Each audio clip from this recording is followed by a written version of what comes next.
Today we take a vintage cord reel, we make it functional, usable, safe, and best of all, shiny. Keep watching. So this is a random cord reel that I picked up at an auction with a group of stuff. I was actually going to hang it on my wall and just use it somewhere. The only issue is it's old. It's Electrolux, so it's probably, looking at it, it's probably from the 60s or around that era, maybe even the 50s, but probably the 60s. The cords are a little dried out and cracked, so it's not usable. I don't even dare plug it in. It seems to, the retractor mechanism seems to work okay. It doesn't always seem to grab, so I need to go through and kind of clean that up, lube it up. I've actually never been on the inside of one of these. I'm assuming there's just a big two copper contacts that go around with almost like brushes that ride on them. I doubt there's a clock spring mechanism in there, but there is going to be a spring that retracts this. So just thought I'd bring you guys along. We take it apart and see what's inside. It looks like there's just one screw here. It looks like it didn't spring on me, so that's good. But it looks like this is keyed to lock into the cover. Nothing seems to... Okay, so it's locked in with... That's actually where the tension, by this piece being held still, is actually what applies the tension. So, let's see if we can pull this all apart. Maybe we got to come in from the back side. Somebody's actually mounted this plate on here to mount it to the wall. So we'll just take this plate off real fast. I did do a quick Google search on this thing, thinking that it was just a standalone cord reel, but the more I looked into it, it actually seems that these were actually mounted on the front of those canister vacuums, those really aerodynamic chrome 50s fancy looking vacuum cleaners. This was mounted on the front, and this piece actually plugged into the vacuum, and this piece would actually have a male end, and you'd ratchet that out and go out to the wall. So I believe that's what this actually came off of. So let's take this side off. I'm still nervous that this thing is just gonna spring on me, but let's... Nope. And there we go. Actually, just a couple sets of contacts. Not too bad at all. And this is just wired directly into it. Yeah, it's just, this wire is just soldered directly onto those contacts and held in place right there. And they actually look really good. So, not sure. Looking at them, doesn't look like it can hold much more than maybe 15 amps. I wouldn't push it to 20 amps, but not bad. Now it's just a matter of how this cord is fastened. 3 little tabs that are bent over. So those just get bent up. Probably don't need to, we might be able to get away with just... There we go. And that's just soldered in there as well, so we can just wind a new cord in. The entire spring mechanism is sealed with rivets, so can't really get in there, but we can probably get some lubrication in there. It looks like the water has gotten in here before, and so we can lube it up and take care of it. My slip ring does not have a groove, so that's good. So we just clean up the slip ring.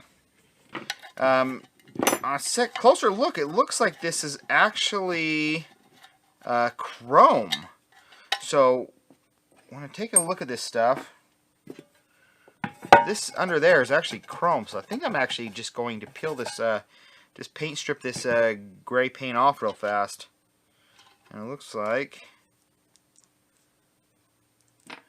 this is just put on. So somebody probably put this old chunk of wire on, because the original wire doesn't seem as bad.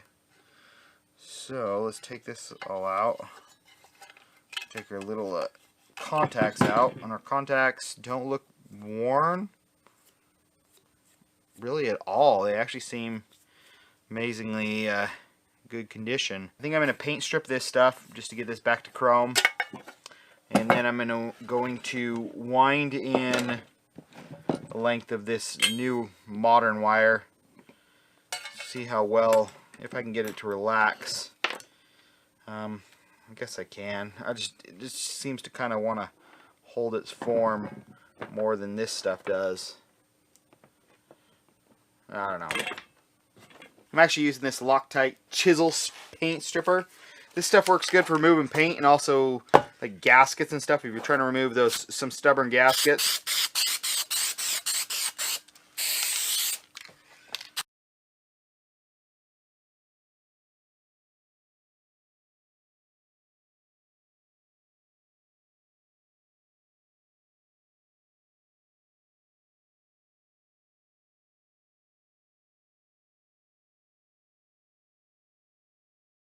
There, and I think that's in the right spot.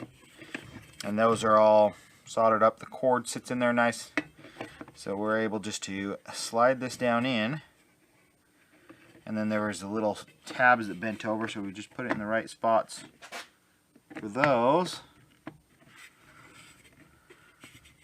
And got it wound out pretty much to the top, and I think that's about all it's going to hold, and I have about 5 feet left over on this side for my other end, so I'm just going to actually snip it off right here, and I think we'll be good. I'm not sure exactly how much that is, but that should be pretty close to 20 to 25 feet. Good enough, and then we'll put our male end on that, and I'll find a good male end to put on there. But now we can start reassembling this into there, but I guess first we have to reattach these contacts to a set of wires, and I'm actually going to do it all in one piece so there's no actual connection. So I'm going to solder this end into there.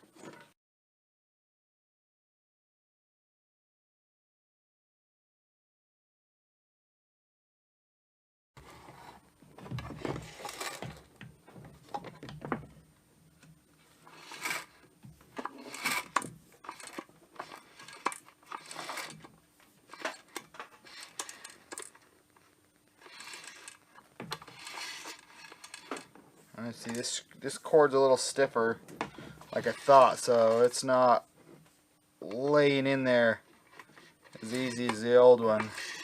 So this carpet cleaner cord that I had put in there, I didn't think would work. I was hoping it would. It's not going to work. It's just too stiff. They use these cheap cords on vacuums and a lot of appliances and stuff like that they're not rubbery enough. It's almost like a hard plastic coating, and they're not meant to be that flexible.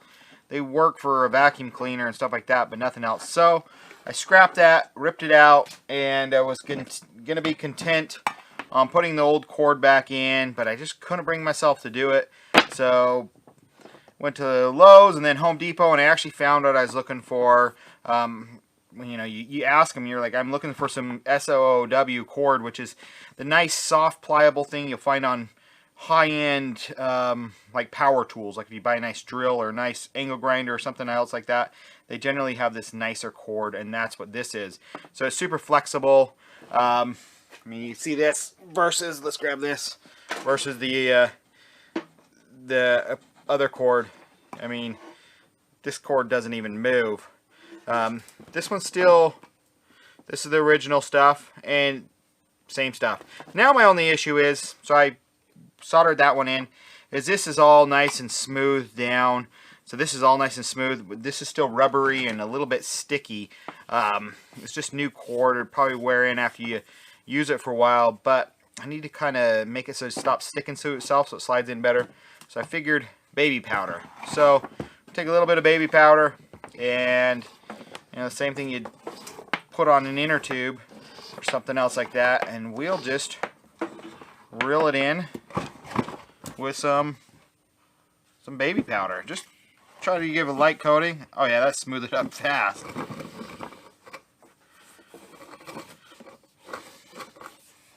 Looked through all my cord ends and I actually found this one that I actually like. So I think I'm going to use this one. I was going to put the original one on, but both of these sides are actually skinny. There's not actually a fat one and a skinny one, you know, a polarized one essentially like they are today. But that's not too bad. I could open that up. But the issue I had with this one is there's no strain relief. So when you actually, this just free flows through here. So when the wire actually connects to these terminals, inevitably you'd grab it by this thing and you'd be pulling it out, and you're actually just pulling it right on the connection. So this one actually has a nice strain relief. It's actually just a 2-prong. It's new, but it's new old stock. This is probably from the 70s or 80s as well, but it's nice and pliable. So I'm going to use that, and then when you pull on it, you're actually pulling. Oh, it has actually even a nice seal. You're actually pulling on the cord and the rope and stuff built into it, and you're not actually pulling your connection off. So